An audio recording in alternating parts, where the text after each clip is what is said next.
ரைசோபாக்டீரியா என்றால் என்ன? ரைசோபாக்டீரியா என்பது தாவரத்தின் வேர்களை சுற்றியுள்ள மண்ணின் குறுகிய பகுதியான ரைசோஸ்பியரில் வாழும் ஒரு சிறப்பு வகை பாக்டீரியாக்கள் ஆகும்.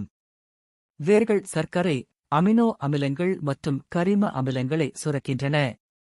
இவை பாக்டீரியாக்களுக்கு உணவாக அமைவதால் இப்பகுதி நுண்ணுயிர் செயல்பாடுகளின் மையப்புள்ளியாக திகழ்கிறது.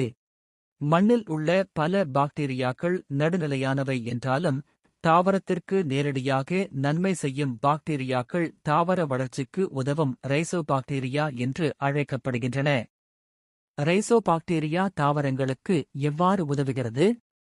இவை பொதுவாக 3 முக்கிய வழிகளில் தாவரங்களுக்கு ஆதரவளிக்கின்றன. 1. உயிரியல் உரமிடுதல், ஊட்டச்சத்து உட்கிரகிப்பு. ரைசோபாக்டீரியாக்கள் தாவரங்களுக்கு இயற்கை சுரங்கத் தொழிலாளர்களைப் போலச் செயல்படுகின்றன. நைட்ரஜன் நிலைநிறுத்தம். வளிமண்டலத்தில் உள்ள நைட்ரஜனை தாவரம் உறிஞ்சக்கூடிய வடிவமாக மாற்றுகிறது. பாஸ்பேட் கரைப்பு. மண்ணில் பிணைக்கப்பட்டு தாவரத்திற்கு கிடைக்காத நிலையில் உள்ள பாஸ்பரஸை உடைத்து வழங்குகிறது. சிடெரோஃபோர் உற்பத்தி. இரும்புச்சத்தை கவர்ந்து இழுத்து வேர்களுக்கு வழங்கும் மூலக்கூறுகளை இவை சுரக்கின்றன. 2. உயிரியல் கட்டுப்பாடு. இவை தாவரத்தின் வெளிப்புற நோய் எதிர்ப்பு மண்டலம் போல செயல்படுகின்றன.